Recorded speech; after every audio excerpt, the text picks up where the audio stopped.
நிச்சயம் நல்லதை விரும்பும் முருகானந்தன்.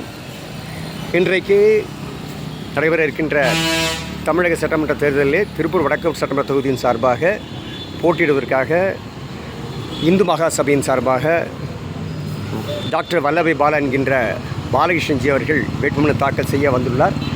அவரோடு இந்து மகாசபையினுடைய தலைவர் பாலகிருஷ்ணன்ஜி தாப்பாஜி அவர்கள் வந்திருக்கின்றார்கள். பாருங்கள், எனக்கு பின்னாலே எவ்வளோ இளைஞர்கள்.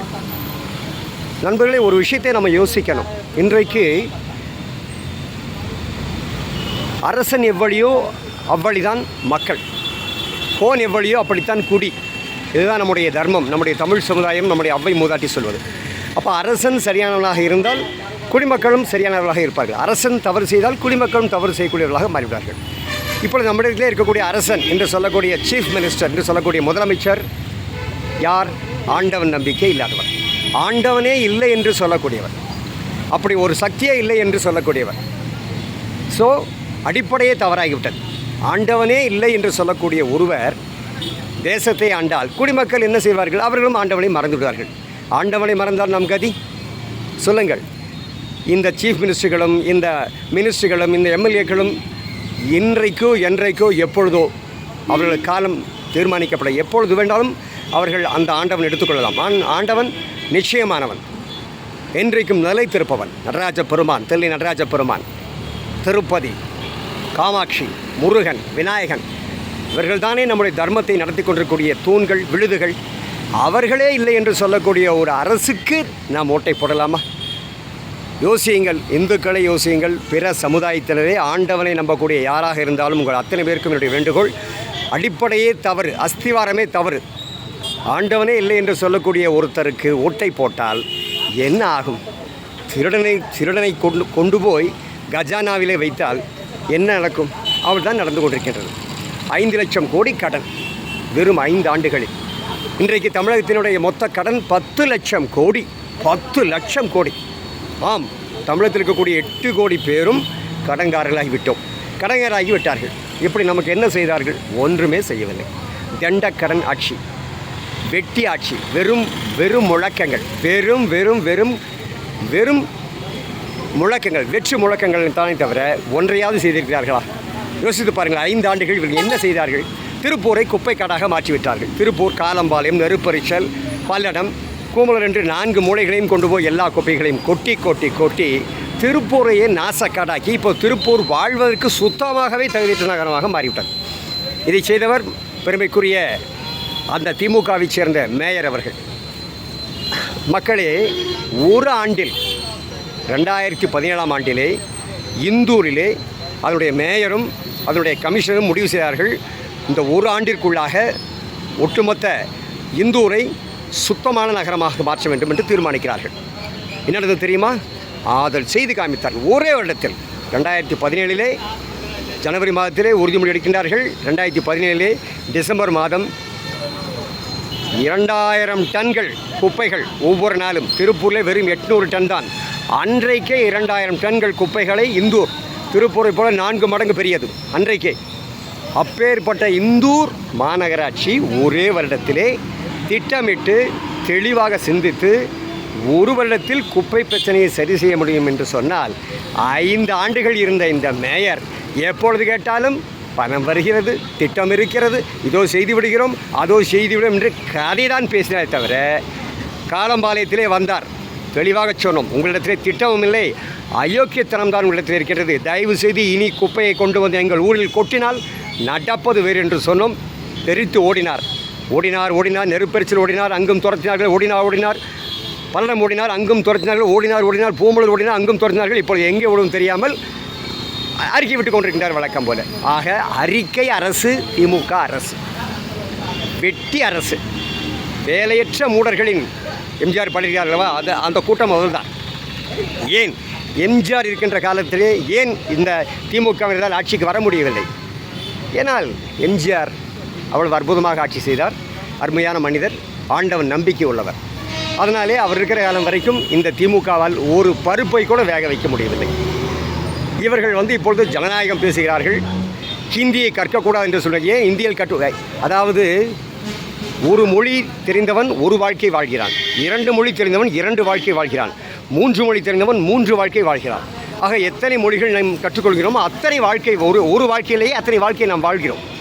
இப்பொழுது நான் பாருங்கள், தமிழ் பேசுகிறேன், தமிழகம் முழுதும் சுற்றுகிறேன், ஆங்கிலம் பேசுகிறேன், உலகம் முழுதும் சுற்றுகின்றேன், இந்தி பேசுகிறேன், இந்தியா முழுதும் சுற்றுகின்றேன், மலையாளம் பேசுகிறேன், கேரளா முழுதும் எந்த விதமான சங்கடமும் இல்லாமல் சுற்றுகிறேன். ஆக கற்றுக்கொள்ள வேண்டும் என்ற வெறி என்னை எல்லா மொழிகளும் கற்றுக்கொள்ள வைத்தது. இவர்களோ தமிழ் தமிழ் தமிழ் என்று தமிழை தவிர வேறு எந்த சிந்தனையும் மனதிற்குள் வரக்கூடாது என்று திட்டமிட்டு, ஏன்னால் தமிழனுக்கு எல்லாம் தெரிந்துவிட்டால் அவனை மூடனாகவே வைத்திருக்க முடியாதல்லவா, முட்டலாக்க முடியாதல்லவா. 5000 10,000 என்று பிச்சை எடுத்து காசை பிச்சை எடுத்து வீசுவது போல வீசிவிட்டால் தமிழன் எழுச்சவாய் தமிழன் ஓட்டை போட்டு விடுவான் அல்லவா. எவ்வளவு குரூரமான சிந்தனை உங்களுக்கு. உங்கள் குழந்தைகள் அமெரிக்கா போகலாம், யூகே போகலாம், லண்டன் போகலாம், டெல்லியிலே போய் இந்தியிலே பேசலாம். ஏன் தமிழர்கள் பேசக்கூடாதா? தமிழர் என்ன கேனப்பயல்களா, ஈனப்பயல்களா? என்ன ஈன புத்தி உங்களுக்கு? திமுக தயவு செய்து இன்னொரு முறை வந்தால் நாம் நாடு குட்டிச்சவராகி போய் இந்த 5 ஆண்டுகள் குட்டிச்சவராகவே ஆயிட்டது. எங்கேயாவது சாலை வசதியில் இருக்கிறதா உருப்படியாக? நான் சென்னையில் போய் ஒரு வாரம் இதற்காகவே மெனக்கெட்டு என்னுடைய பைக்கிலே போய் சுற்றி பார்த்தேன். சென்னையிலே எங்கேயுமே சாலையே போடவே இல்லை. பாவம் அந்த மக்கள்.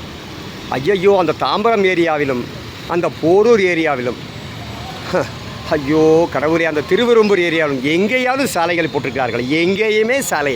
ஆனால் கோட்டையிலேயே சாலையை காணவில்லை. இவர்கள் கோட்டையிலேயே ஓட்டை ஓடி தேடிக் கொண்டிருக்கிறார்கள். 5 லட்சம் கோடி கடன் பண்ணி வைத்திருக்கிறார்கள். 5 ஆண்டுகள் 5 லட்சம் கோடி, 10 லட்சம் கோடி கடன்காரர்களாக மாற்றி வைத்ததுதான் இந்த திமுக அரசுடைய சாதனை. ஒட்டுமொத்த தமிழகத்தையும் குப்பை கூடாக்கிய மாற்றியது தான் திமுகவின் சாதனை. எங்கேயுமே சாலை போடாதான் திமுகவின் சாதனை. திமுக வந்தாலே மழை பெய்யாது. கவனித்திருக்கிறார்களா? ஒவ்வொரு முறையும் பாருங்கள், திமுக ஆட்சிக்கு வருகின்ற பொழுதெல்லாம் மழை பெய்யாது. இதோ மழை இப்போது ஒரு 2 வருடம் ஆயிற்று, ஒழுங்காக மழை பெய்யுது. ஆக ஆண்டவனுக்கே பிடிக்கவில்லை இந்த அரசு. மக்களே, இனிமா அந்த கூட்டத்துக்கெல்லாம் போவீர்கள்?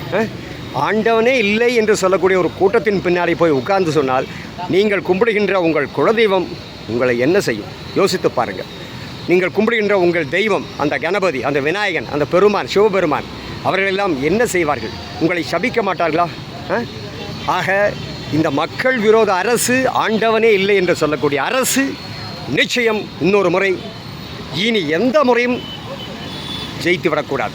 ஆக நீங்கள் உண்மையான இந்துவாக இருந்தால், நீங்கள் உண்மையாகவே கடவுளை வழிபடக்கூடியவராக, எந்த மதத்தைச் சேர்ந்தவராக இருந்தாலும் சரி, கடவுள் இருக்கிறார் என்று நீங்கள் நம்பினால் திமுகவுக்கு ஓட்டு போடக்கூடாது. இது இந்து மகாசபை, பாலகங்காதர திலகர், நேதாஜி சுபாஷ் சந்திரபோஸ், பாரதியார் போன்ற எப்பேற்பட்ட அற்புதமான ஹிந்து தர்மத்தை தங்களுடைய சுவாசமாக கொண்டவர்கள் நடமாடிய சபை இந்து மகாசபை. இந்துக்கள் அடிப்படையிலேயே வேதம், தர்மம், அறம் என்று ஆண்டவனை கும்பிட்டு 3 நேரம் ஆண்டவனை தொழுது வாழ்ந்த காலம் இந்துக்களின் காலம். ஆனால் இன்றைக்கு காரணம் அரசன் சரியில்லை. ஆக அரசனை சரி செய்தால் குடிமக்களாகிய நாம் மிகவும் அற்புதமாக வாழ்வோம். குடி உயர கோன் உயராது, கோன் உயர குடி உயரும். அதுதான் உண்மை நிலவரம். ஆக அன்பானவர்களே, இந்த தேர்தல் ஒரு சீட்டு கூட திமுக ஜெயித்துவிடக்கூடாது. எழுதி வைத்துக் கொள்ளுங்கள். இந்து மகாசபையின் பெரிய லட்சியமே தமிழகம் முழுவதும் சுற்றி இந்து மகாசபையினர் பிரச்சாரம் செய்துள்ளார்கள்.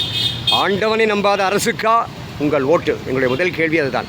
என்றால் 90 வயது தான் இந்த கட்சிக்கு, ஆரம்பித்து 90 ஆண்டுகள் தான் ஆயிற்று. அந்த கட்சியினுடைய மூத்த ஒருவர் பேசுகிறார், சனாதன தர்மத்தை ஒழிக்க வேண்டும். அடேங்க அப்பா, சனாதன தர்மத்தின் வயது என்ன தெரியுமா? அதில் வந்தவர்கள் யாரென்று தெரியுமா? சுவாமி விவேகானந்தர், ராமகிருஷ்ண பரமஹம்சர், ராகவேந்திரர். உங்களை போன்ற பணத்துக்காக அலைகின்றவர்கள் அல்ல அவர்களெல்லாம். பணத்தை தூக்கி மயிருக்கு சமானமாக மதித்த மகான்கள். அப்பேற்பட்ட மகான்கள் வந்த சனாதன தர்மத்தை நீங்கள் ஒழிப்பீர்கள். ஆடேங்க அப்பா. அப்புறம் திருப்பரங்குன்றத்திலே திருச்செந்தூர் முருகனுக்கே நீங்கள் உங்களுடைய ஆட்டத்தை காண்பித்து தான் பார்த்தீர்கள். என்ன ஆயிற்று? சுப்ரீம் கோர்ட் உங்கள் தலையில் நங்கென்று கொட்டி நீங்கள் இப்பொழுது மன்னிப்பு கேட்டீர்கள். வெட்கமாக இல்லை? ஆண்டவனே இல்லை என்று சொல்லக்கூடிய நீங்கள் ஓட்டு கேட்டு இதற்காக வருகிறீர்கள். ஐயோ, ஏன் இவ்வளவு ஈன புத்தி உங்களுக்கு? இந்துக்களை, பிற சமுதாயத்தினரை, ஆண்டவனை நீங்கள் நம்பினால் இந்துக்களுக்கு ஓட்டு போடக்கூடாது. இந்த இந்து விரோத அரசுக்கு ஓட்டு போடக்கூடாது. நன்றி, வணக்கம்.